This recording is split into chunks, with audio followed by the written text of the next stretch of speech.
ओम अतुलित बलधामं हेमशैलापदेहं धनुजवन कृशानं ज्ञानिनाम् अग्रगण्यं सकल गुण निधानं वानराणां धीशं रघुपति प्रिय भक्तं वातजातं नमामि मनोजवं मारुततुल्यवेगं जितेन्द्रियं बुद्धिमतां वरिष्ठं वातात्मजं मानरयोत मुख्यं श्रीरामदूतं शरणं प्रपद्ये। 24 तारीख का दिन मंगलवार का दिन है, साथ में सप्तमी तिथि विद्यमान है।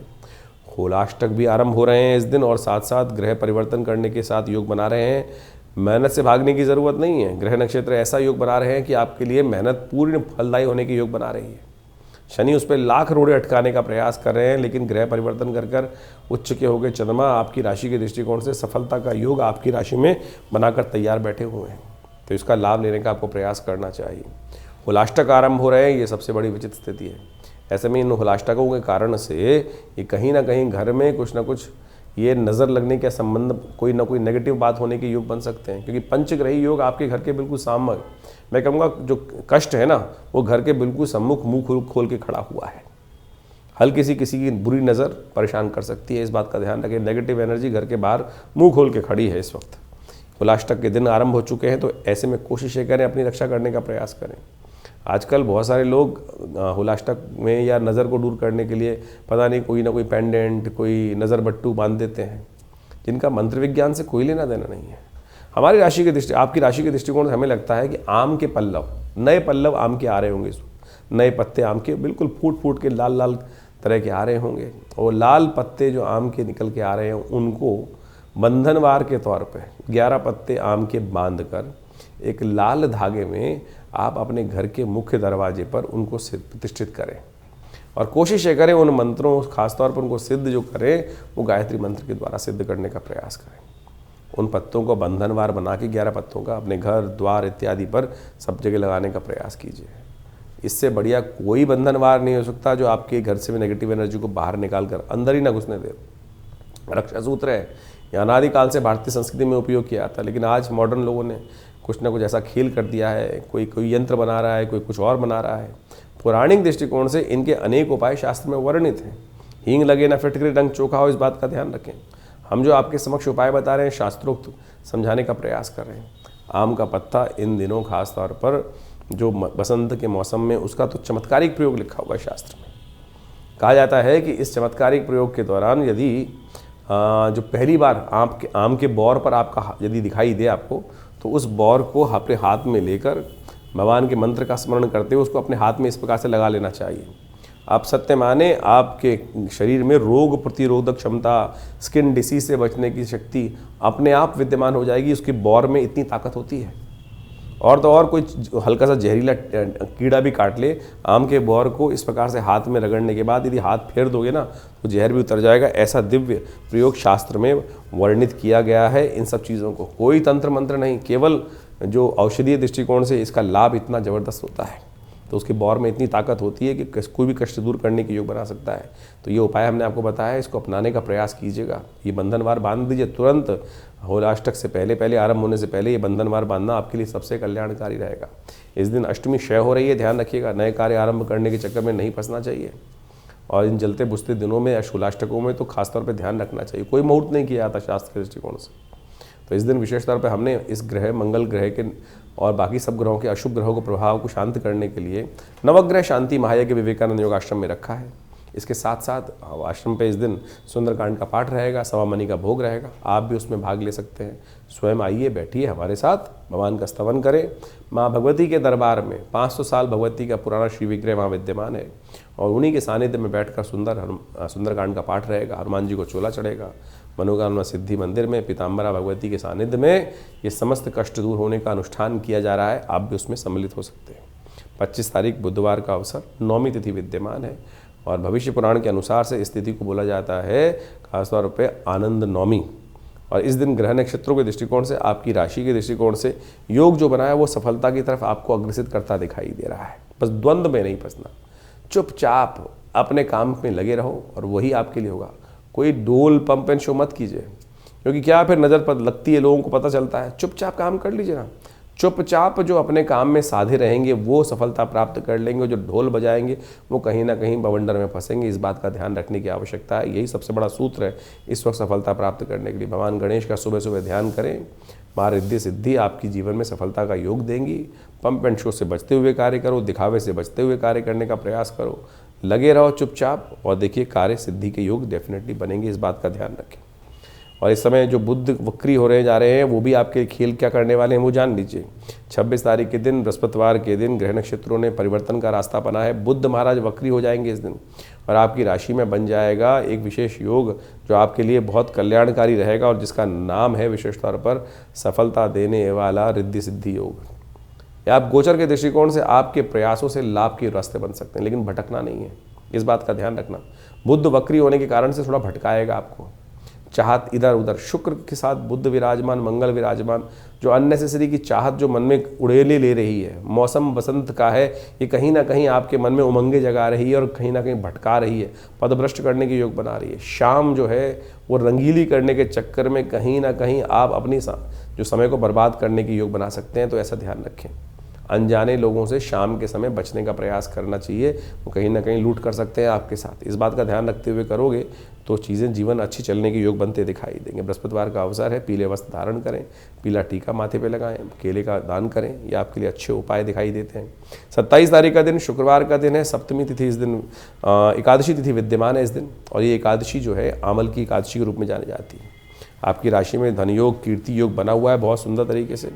ऐसे में भगवान विष्णु की कृपा भी हो जाए ना तो आरोग्यता भी प्राप्त करने के योग बन सकते हैं, क्योंकि आगे आरोग्यता की ज़रूरत है। आगे ग्रह परिवर्तन की तरफ जाएंगे और कहीं ना कहीं शारीरिक तौर पर कुछ व्याधि उत्पन्न करने के योग बना सकते हैं। होली आने वाली है, होली खराब नहीं करनी है, इसलिए आरोग्यता प्राप्त करने का योग बनाएं। एकादशी के दिन व्रत रखें, भगवान विष्णु को आंवले अर्पित करने का प्रयास करें, आंवले के पेड़ के नीचे जाके भगवान का पूजन करें। शास्त्र में इसका अद्भुत विधान उपस्थित है जो ब्रह्मांड पुराण के अंदर बताया गया है, जान लीजिए। आमल की एकादशी जो है फागुन मास के जो शुक्ल पक्ष की एकादशी के दिन कहा जाता है, और ब्रह्मांड पुराण के अनुसार से इस दिन खास तौर पर कहा जाता है आरोग्यता प्राप्त करने का सुंदर योग बनता है। फागुन मास की शुक्ल पक्ष की एकादशी के दिन कहा जाता है कि आंवले के पेड़ के नीचे बैठकर भगवान विष्णु का यथाउचित भाव से पूजन करना, कथा का श्रवण करना से क्या होता है कि जो भयंकर से भयंकर बीमारी के योग भी जीवन में होते हैं ना, ग्रहण प्रभाव के अनुसार से बनते हैं, वो भी कहीं ना कहीं दूर हो जाते हैं। और इस दिन विशेष तौर पर भगवान विष्णु का धात्रेयी नमः इस मंत्र का उच्चारण करते हुए पूजन करना, आंवले का दान करना, भगवान विष्णु को विशेष तौर पर अपनी जितनी आयु हो उतनी बड़े आंवले लेकर उनकी माला भगवान को अर्पित करने से अद्भुत रूप से कल्याण के योग बन जाते हैं। तो इस दिन बड़ी श्रद्धा से व्रत करें, भगवान के नाम का संकीर्तन करें, ओम नमो नारायणाय इस मंत्र का जप करें, कल्याण के योग बनेंगे। कष्ट भी दूर होने की स्थिति बहुत बढ़िया से आपकी राशि में बनने की स्थिति बन जाएगी। अपने नाम से इस दिन विशेष तौर पर कोई जीवन में कष्ट चल रहा हो तो कहा जाता है कि आंवले को अपने वजन के बराबर आंवले का दान करने का प्रयास करना चाहिए। इस दिन यथेच्छ मात्रा में इन दिनों बहुत ताज़ा आंवला आ रहा होता है और अभी चैत्र तक तो सुंदर रूप से प्राप्त हो गई होगा। तो ये शास्त्र के अनुसार से जो विधि के अनुसार से वर्णित उपाय हैं इनको करिए, कल्याण होगा। सिंह राशि वालों के लिए 28 तारीख का दिन ग्रह गणना के अनुसार से परिवर्तन का दिन दिखाई देता है। चंद्रमा बदलने वाले हैं और बुध अस्त होने वाले हैं। ये दोनों का जो बदलने का योग है ये कहीं ना कहीं आपके लिए थोड़ा भारी पड़ता दिखाई दे रहा है। होली से पहले रंग में भंग ना पड़े, इस बात का ध्यान रखना। और इस दिन विशेष तौर पर आपको कुछ खास हिदायतें ध्यान रखते हुए कार्य करने का प्रयास करें। जल्दबाजी में कोई कार्य ना करें। देखिए जीवन में जो कष्ट आते हैं कहीं ना कहीं हमारे द्वारा किए गए दुष्कर्मों के कारण से आते हैं, और आनंद जो होता है वो पुण्य कार्यों से आता है। कोशिश ये करनी चाहिए हमें हमेशा अपने पापों को शमन करने का प्रयास करना चाहिए। जो 28 तारीख का दिन है वो शनिवार के दिन फागुन मास की द्वादशी पड़ रही है, जिसे कहा जाता है पाप नाशनी द्वादशी। कहा जाता है एकादशी के दिन व्रत कर और द्वादशी के दिन सुबह आंवले के पेड़ के नीचे बैठकर भगवान विष्णु का जो खास तौर पे षोडशोपचार पूजन करते हैं, आंवला उन्हें अर्पित करते हैं और आंवले का प्रसाद ग्रहण करते हैं और आंवले से ही हवन करते हैं, उनके बहुत सारे कष्ट जीवन से दूर होने के योग बन जाते हैं। एक बात ध्यान रखें कि जीवन में जब कष्ट आते हैं ना तो पाप के कारण से ही आते हैं। हमें कोशिश ये करनी चाहिए, हमारे द्वारा पता नहीं अनजाने में हर रोज़ कितने पाप हो जाते हैं। पुण्य हमें याद रहते हैं। हमें एक रोटी गाय को खिलाते हैं तो हम उसका काउंट रखते हैं कि आज गाय को रोटी खिला दी, लेकिन पाप जो हर क्षण हो रहे हैं, चलते फिरते हमसे हो रहे हैं, विचार करते हुए हमसे हो रहे हैं, मनसा वाचा कर्म 3 रूप से पाप हो रहे हैं, उनको हम सोच भी नहीं पाते हैं। तो इसलिए शास्त्र कहता है सुबह शाम संध्या करो, सुबह शाम भगवान नाम का स्मरण करो, क्योंकि सुबह पाप जो नाम लोगे वो रात की पाप शांत शमन करेगा, और जो शाम के समय नाम लोगे वो दिन में किए हुए पापों का शमन करेगा। धीरे धीरे रोज घटते रहें तो अच्छा है, नहीं तो एक बार ठीकरा फूटता है ना, सब कष्ट का योग बना देता है। तो सिंह राशि वालों इस बात का ध्यान रखते हुए इस पाप नाशनी एकादशी के दिन खासतौर पर जो उपाय बताया है वो कर लीजिए। छोटा सा उपाय है, आंवले के पेड़ के नीचे बैठकर भगवान का सुंदर स्तवन करना है, एकादशी को व्रत रखते हुए कार्य करना है। तो देखिए भगवान की कृपा से आपके ये शास्त्र में जो उपाय बताए हैं ये ऐसे थोड़ी बताए हैं, पुराणों में जो उपाय बताए गए हैं वो बहुत श्रेष्ठ हैं। और नहीं तो लोग लगे रहते हैं पता नहीं करोड़ों रुपए खर्च करने के, लाखों रुपए खर्च करवा दिए जाते हैं। हम जो आपके राशि के माध्यम से बहुत सारी पौराणिक ज्योतिष को आपके समक्ष ला के रखते हैं, ना आपको नगूठी पहनाते हैं ना आपको नग पहनाते हैं, केवल पौराणिक मत से जो टेस्टिमनीज शास्त्रों में अवेलेबल है वो आपको बताते हैं। और जो लोग कर लेते हैं वो बहुत अच्छे रहते हैं। कुछ हैं कि जिन्होंने व्यंग ही करना है, कुछ ना कुछ कमेंट ही करना है, उनके जीवन का कुछ नहीं किया जा सकता। तो शास्त्र में तो हमारे ऋषि मुनि लिख के चले गए, नहीं पढ़ते हो तो आपकी अपनी किस्मत है, पढ़ लो समझ लो तो कल्याण का मार्ग भी आपको ही प्राप्त होगा। फागुन का महीना अपने आप में बड़ा अद्भुत योग लेकर आता है। फागुन में कई प्रकार के योग बनते हैं, शिवरात्रि इत्यादि योग अभी आपने देखे। साथ में ग्रह गणनाओं के अनुसार से इस बार जो फागुन का समय देखें, अभी ग्रहण पड़ के चुका है। भारत में नहीं था ग्रहण, लेकिन उसके साथ साथ उस ग्रहण का प्रभाव तो पूरे विश्व में आता दिखाई दे रहा है। जिस प्रकार से कहा जाता है, यदि वराहमिहिर संहिता को उठा के देखें तो वराहमिहिर संहिता में लिखा है कि फागुन के महीने में जब ग्रहण पड़ता है तो जिन क्षेत्रों में ग्रहण पड़ता है उससे पूर्व के क्षेत्रों में कहीं ना कहीं प्राकृतिक आपदाओं के, कहीं ना कहीं वैमनस्य के, और वहाँ जो लोग रहते हैं उनके जीवन में कहीं ना कई प्रकार के कष्ट होने के योग बनते हैं। तो अभी देखिए ग्रहण जिस प्रकार से पड़ा, साउथ अफ्रीका इत्यादि क्षेत्रों में पड़ा है, और उस क्षेत्र का प्रभाव समझें कि उसके पूर्व की तरफ जरा देखें तो ऊपर जहाँ पर भी युद्ध इत्यादि चल रहे हैं यूरोप इत्यादि में, पूर्व से लेकर जो कहा जाता है क्षेत्र के अनुसार से, तो वहाँ भयानक आपदाएं आने के योग, यानी भयावह स्थिति और ज़्यादा आने वाले समय में पड़ने के योग दिखाई देते हैं। और इस वक्त सूर्य और शनि के आसपास बहुत सारे ग्रह एकत्र हैं। ये कुछ ना कुछ असंभव कुछ कार्य होने के योग बनाती दिखाई दे रही है, कुछ अशुभ कार्य होने के योग भी बनाते दिखाई दे रहे हैं। तो इस प्रकार से भारतीय संस्कृति के अनुसार से ज्योतिष विज्ञान की काल गणना जो है वो बहुत ही परिष्कृत मानी जाती है। बहुत सारे लोग ज्योतिष के अनुसार से, अभी हम कुछ दिन पहले एक टीवी डिबेट में थे और वहाँ कुछ ना कुछ जो आज की तारीख में जिनको कहा जाता है साइंटिस्ट, वो बैठे थे। मुझे तो ऐसा लग रहा था कि वो साइंटिस्ट नहीं है, ज़्यादा ज़्यादा कम्युनिस्ट टाइप के लोग बैठे हुए हैं, जिनको जिस प्रकार से केवल भारतीय ज्योतिष विज्ञान, भारतीय पराविज्ञान जो है उसी का विरोध करना है। जबकि आप बात मान के देखें, भारत के अंदर जितना विज्ञान है, जितनी क्षेत्र हैं, उन सब के अंदर जो जो विज्ञान बताया गया है वो आज ये तो कहने लगे हैं, पाश्चात्य लोग भी ये बात कहने लगे हैं कि एस्ट्रोलॉजी का कैलकुलेशन जो है वो बिल्कुल करेक्ट है और बिल्कुल पुराना प्राचीनतम है, भारतीय ऋषि मुनियों की अद्भुत खोज है। लेकिन अभी भी जिस प्रकार से अनर्गल प्रलाप भारत में बैठे हुए कुछ कम्युनिस्ट प्रकार की मानसिकता के लोग हैं, आज उनको नहीं समझ में आ रहा है। तो कोशिश हम कर रहे हैं कि हर चीज़ को वैज्ञानिक तथ्यों के अनुसार समझाने का प्रयास किया जाए। तो इस बात को हम अच्छे से समझें कि ज्योतिष विज्ञान की जो गणनाएं हैं बिल्कुल प्रत्यक्ष रूप से है, और उनके अनुसार से हम अपने समय को परिवर्तन करने की तरफ ले जा सकते हैं। जीवन में हर क्षण कुछ ना कुछ परिवर्तन हो रहा है और उसका प्रभाव भी हो रहा है, कुछ शुभ कुछ अशुभ। और ये शुभ अशुभ जो होता है वो व्यक्ति के कर्मानुसार होता है। यदि आपने शुभ कर्म किए हैं तो प्रारब्ध में आपके जीवन में भी शुभ होने का योग बन जाएगा प्रारब्ध के अनुसार से। लेकिन अशुभ कर्म किए हैं, कहीं ना कहीं हो रहा है, तो उससे जीवन में कष्ट होने के योग बन जाते हैं। तो हमको प्रयास करना चाहिए, कुछ भी हो कैसे भी हो, जीवन में शुभ की तरफ अग्रसित हो, क्योंकि शुभ किया हुआ कर्म, सोच का किया हुआ शुभ कर्म वो है आपके जीवन के गलत कर्मों को भी बदल सकता है। शिवरात्रि आई, ये जो उत्सव आते हैं समय समय पर, चाहे वो हर रोज़ हम इस कार्यक्रम के माध्यम से आपके समक्ष जो उपस्थित होते हैं, हम पौराणिक ज्योतिष को लेकर आपके समक्ष उपस्थित होते हैं। ज्योतिष में पंचांग को यदि आप देखेंगे तो हर रोज़ कोई ना कोई तिथि का कोई महत्व शास्त्र में वर्णित किया गया है, और वो इतना अद्भुत है कि उसके अंदर यदि हम जो ज्योतिष के दृष्टिकोण से लोग उपाय की तरफ जाते हैं, उपाय है क्या, टोटकों में फंस गए लोग, ये कर ले, चावल दान कर दे, ये कर दे, वो कर दे, सिर पे से वार के ऐसा कुछ कर दे। ये जो उपाय शास्त्र में वर्णित है, पौराणिक ग्रंथों में आप देखें तो वो टेस्टिमनीज हैं कि जैसे लोगों ने अपने जीवन में कष्ट आए और उनको निवृत्त दूर करने के लिए लोगों ने क्या क्या उपाय किस प्रकार से, वो कथाएं नहीं है, टेस्टिमनीज हैं लोगों की, और जो शास्त्र में ऋषि मुनियों ने वर्णित करी हैं, किस काल में किस प्रकार से उपाय किया, कैसे किया और उससे क्या कुछ ठीक हुआ। जो सत्यनारायण कथा आप समझे कि वो सत्यनारायण की जो कथा है वो केवल कथा नहीं है, लोग सोच के बैठ जाते हैं, वो वास्तविक तौर पे वो प्रभाव है कि लोग बताते हैं कि किस प्रकार से उनके जीवन में कष्ट आया और उस कष्ट को ठीक करने के लिए उसने कौन सा किस प्रकार का उपाय किया। और सत्य माने वो जो कथा में टेस्टिमनी है, उस उपाय को, उस नाम को, हरि नाम का संकीर्तन करके व्रत कर कर वो कष्ट से व्यक्ति दूर हो गया। तो आप जो है, हमने आपकी राष्ट्रीय के दृष्टिकोण से जो उपाय बता रहे हैं वो बिल्कुल शास्त्र के, हम तो ग्रंथ का नाम तक बताते हैं आपको कि किस ग्रंथ में कैसा कौन सा उपाय वर्णित है, उसको कर लीजिए, वही आपके जीवन के कष्टों को दूर करने वाला है। और ग्रहों की चाल समझें, ग्रहों की चाल इस समय ज्योतिष के दृष्टिकोण से आप देखें, बहुत सारे ग्रह फरवरी के अंत में परिवर्तन की तरफ जा रहे हैं। मंगल सबसे बड़ा परिवर्तन प्राप्त करने वाले हैं। मंगल का योग जिस प्रकार से बनने वाला है, वो परिवर्तन करने के योग बनने वाला है, वो बहुत विशेष प्रभाव आपकी राशि के अनुसार से उत्पन्न करने वाला है। उसको हमने आपको बताया भी किस प्रकार का प्रभाव रहेगा।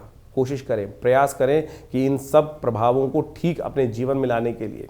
बुध महाराज अब अस्त होने जा रहे हैं, बुध का बहुत जल्दी अस्त होना, और सूर्य के सन्निकट, शनि का सूर्य के सन्निकट, इतने सारे ग्रहों का जो होना, वो कहीं ना कहीं कुछ अशुभ योगों को उत्पन्न करता दिखाई दे रहा है। तो इसको ठीक करने के लिए जो उपाय हम समय समय पर आपके लिए बता रहे हैं, तो उनको करिए। ईश्वर की कृपा से आपके जीवन में बहुत सारे कष्ट दूर होने के योग बन जाएंगे। और मंगल अभी अस्त चलने वाला है, ध्यान रखना, मंगल अभी काफ़ी लंबे समय तक अस्त चलने के योग बना ही रहा है। तो ऐसे में तो आप कोशिश ये करें, हनुमान जी का नित्य प्रति स्तवन करते रहे। अभी 1-1.5 महीना मंगल अभी अस्त चलेंगे, और ऐसे में इस समय में मंगल जो है दुस्साहस करवा देता है कई बार, और गलत कार्यों में फंसा देता है। और जिन जिन की कुंडलियों में कुछ मंगल अशुभ स्थिति में चल रहे हैं, दशाएँ चल रही हैं, या शनि का कुछ नेगेटिव प्रभाव चल रहा है, तो उनको तो खास तौर पर कुछ ना कुछ उपाय करते रहना चाहिए जो हम बता रहे हैं।